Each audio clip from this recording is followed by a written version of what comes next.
दोस्तों, बहुत बहुत स्वागत है आप सभी का न्यूज इंडिया में। और अभी तक आपने इस वीडियो को लाइक नहीं किया तो लाइक कर लीजिए, और चैनल पर नए हैं तो चैनल को सब्सक्राइब कर लीजिए, साथ में बेल आइकन भी प्रेस कर लीजिए और वीडियो को ज्यादा से ज्यादा शेयर कीजिए। और आप किस राज्य शहर से न्यूज को देख रहे हैं कमेंट में जरूर लिखें। तो चलिए बढ़ते हैं खबरों की ओर। जी हाँ, आपको बता दें कि देश में रोजाना कोविड-19 के औसतन 15,000 से अधिक मामले सामने आने के बीच केंद्र ने राज्यों से ये सुनिश्चित करने को कहा कि स्वतंत्रता दिवस समारोह के लिए कोई बड़ी सभा नहीं हो और सभी लोग कोविड-19 के दिशा निर्देशों का पालन करें। केंद्रीय गृह मंत्रालय ने सभी राज्यों और केंद्र शासित प्रदेशों को राज्य और केंद्र शासित प्रदेश के प्रत्येक जिले के प्रमुख स्थानों पर स्वच्छ भारत अभियान चलाने और स्वैच्छिक नागरिक भागीदारी के माध्यम से इन्हें स्वच्छ बनाए रखने के लिए एक पखवाड़े और महीने भर तक जारी रखने को कहा है। मंत्रालय ने एक विज्ञप्ति में कहा, एहतियात के तौर पर कोविड-19 के खिलाफ समारोह में बड़ी सभाओं से बचा जाना चाहिए। ये जरूरी है कि कोविड-19 के दिशा निर्देशों का पालन किया जाए। केंद्रीय स्वास्थ्य मंत्रालय ने शुक्रवार को अद्यतन किए गए आंकड़ों के अनुसार देश में कोविड-19 के 16,561 नए मामले सामने आने से संक्रमितों की संख्या बढ़कर 4,42,23,557 हो गई है, जबकि उपचाराधीन मरीज 1,23,535 है। जी हाँ, आपको बता दें कि हर घर तिरंगा अभियान के बीच AIM के प्रमुख असदुद्दीन अवैसी ने हिंदुस्तान की आज़ादी में मुसलमानों की भूमिका के बारे में बताया और प्रधानमंत्री मोदी पर खुलकर हमला बोला। अवैसी ने कहा कि देश की आज़ादी में योगदान देने वाले मुस्लिमों को भी प्रधानमंत्री को याद करना चाहिए। इसके साथ ही उन्होंने गोडसे को लेकर भी तंज कसा और कहा कि आज़ादी के लिए जमीन हमारे स्वतंत्रता संग्राम सेनानियों ने तैयार की थी, ना कि गोडसे ने। अवैसी ने कहा कि काला पानी का पहला कैदी हैदराबादी फजल-ए-हक खैराबादी था। उन्होंने कहा कि मैं मुसलमानों से नफरत करने वालों से पूछता हूं, क्या आप जानते हैं माल्टा कहां है? शेख उल हिंद महमूद उल हसन को मक्का से गिरफ्तार किया गया था। 3 साल उन्हें माल्टा जेल में रखा गया था।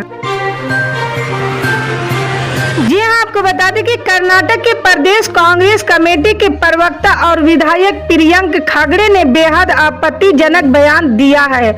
उन्होंने राज्य सरकार पर आरोप लगाते हुए कहा है कि सरकारी नौकरी के लिए लड़कों को घूस देना पड़ता है, जबकि लड़कियों को किसी के साथ सोना पड़ता है। कांग्रेस नेता ने कथित भर्ती घोटाले की न्यायिक जाँच कराने की मांग की। उन्होंने कहा कि ऐसे मामलों की जाँच SIT से कराई जाए और सरकार फास्ट ट्रैक कोर्ट का गठन करें। प्रियंक खगड़े ने आरोप लगाया कि कई सारे सरकारी पदों की भर्तियों में बड़े पैमाने पर भ्रष्टाचार हुआ है, जिनमें बीजेपी शामिल है। उन्होंने कहा, सरकार ने पदों को बेचने का फैसला किया है। अगर लड़कियां सरकारी नौकरी चाहती है तो उन्हें किसी के साथ सोना पड़ता है। लड़कों को सरकारी नौकरी के लिए घूस देना होता। एक मंत्री ने लड़की से कहा कि नौकरी के लिए उसके साथ में सोना पड़ेगा। ये मामला सामने आते ही उसने रिजाइन कर दिया। मैं जो आरोप लगा रहा हूँ ये उसका सबूत है। जी हाँ, आपको बता दें कि मई के महीने में उत्तर प्रदेश में राशन कार्ड धारकों के कार्ड सरेंडर करने की खबर सोशल मीडिया पर खूब वायरल हुई है। इसमें दावा किया जा रहा था कि अपात्र राशन कार्ड धारकों को तहसील पर जाकर राशन कार्ड सरेंडर करना है, वरना सरकार उनके कार्ड रद्द करके अब तक मिले राशन की वसूली करेगी। हालांकि बाद में सरकार की तरफ से इस पर स्पष्टीकरण दिया गया और बताया गया कि यूपी सरकार ने ऐसा कोई भी नियम नहीं बनाया है। लेकिन अब यूपी सरकार ने प्रदेश में राशन कार्डों का निरस्तीकरण कार्यक्रम शुरू कर दिया है। यूपी सरकार की तरफ से जारी आदेश के अनुसार अपात्र लोगों का राशन कार्ड की लिस्ट से नाम काटा जाएगा और अब केवल जरूरतमंदों को ही फ्री राशन का फायदा मिल सकेगा। इसकी शुरुआत यूपी के अलग अलग जिलों से हो भी चुकी है। दरअसल साल 2011 की जनगणना के अनुसार सरकार का राशन कार्ड बनाने का लक्ष्य पूरा हो चुका है।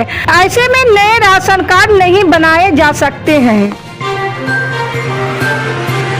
जी हाँ, आपको आपको बता दें कि हरियाणा के पानीपत जिले अंसल स्थित किडजे स्कूल में करंट लगने से ड्राइवर की मौत हो गई, जबकि सिक्योरिटी गार्ड झुलस गया। जिस वक्त हादसा हुआ उस समय ड्राइवर प्रिंस व सिक्योरिटी गार्ड प्रकाश तिरंगे झंडे की पाइप लगा रहे थे। झंडे की पाइप लगाते समय पाइप 11,000 हाई वोल्टेज की तार से टकरा गई, जिससे ड्राइवर प्रिंस की मौके पर ही मौत हो गई और झुलसे सिक्योरिटी गार्ड को निजी अस्पताल में भर्ती कराया गया, जहां उसका इलाज चल रहा है।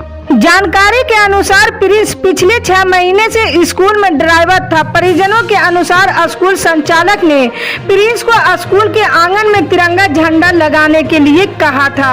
इस पर प्रिंस ने अपने साथी के साथ मिलकर लोहे की पाइप में तिरंगा लगाया। उसने जैसे ही पाइप को खड़ा किया तो वो ऊपर से गुजर रही हाई वोल्टेज तार की चपेट में आ गई। पाइप में करंट दौड़ जाने की वजह से प्रिंस और उसका साथी प्रकाश बुरी तरह से झुलस गए। हादसे के बाद स्कूल में हड़कंप मच गया।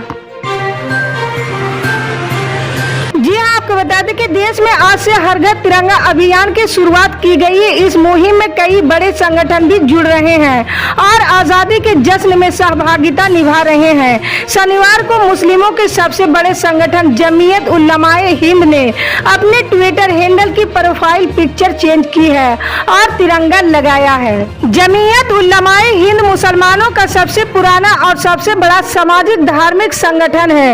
इसकी स्थापना 1919 में हुई थी। इस संगठन के राष्ट्रीय अध्यक्ष मौलाना महमूद असहद मदनी है। मदनी पूर्व संसद राज्यसभा रहे हैं।